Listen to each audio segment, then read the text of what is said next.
که چینل مو نوي سبسکرایب لومړی زموږ د یوټیوب چینل سبسکرایب کړئ او په څنګ کې ورسره د بیل نشان ووهئ.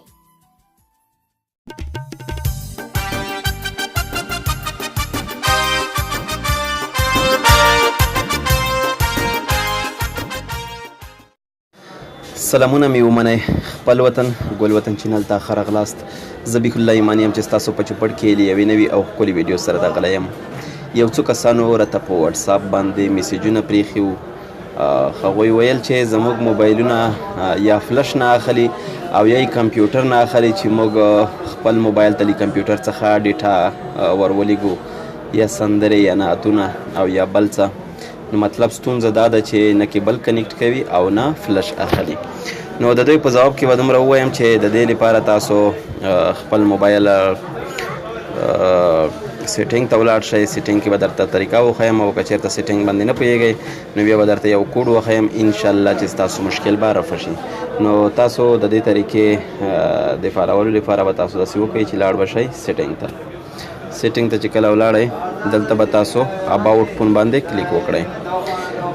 کله چې اباوټ فون باندې کلیک وکړئ دلته به تاسو ته آپشن ښکاره شي. دلته به سافټویر انفارمیشن باندې کلیک وکړئ.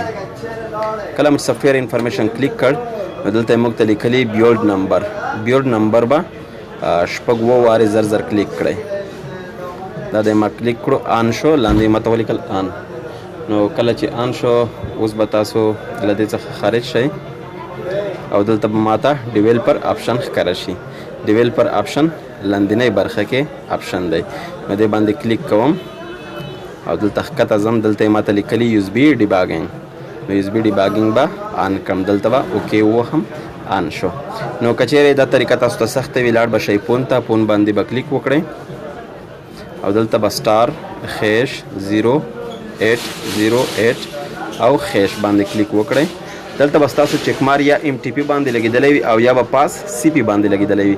لکه زما چکمار چې لګېدلی ام ټي پي یا پلس ای ډي بي، نو تاسو به په همدې کې چکمار ولګوئ او اوکې به ووهئ. که چېرته اوکې نه وهئ ریبوټ ووهئ. ریبوټ سره سل په سلو کې د چکمار لګېږي او اوکې کې کله کله داسې پېښېږي چې بعضې موبایلونه په اوکې باندې کلیک نه کوي. نو تاسې به ریبوټ ووهئ، موبایل به مو ریسټارټ شي، بیرته به فعال شي، نو ستاسو مشکل به نو مینوالو که څوک زموږ د یوټیوب چینل ته نوي راغلي وي نو زموږ د یوټیوب چینل ضرور در سره سبسکرایب کړئ. مینوالو که ویډیو مو خوښوي لایک او شیر یې کړئ. دا چې زه بیا حاضر یم تر هغې په پاک رب سپارم د الله په امان.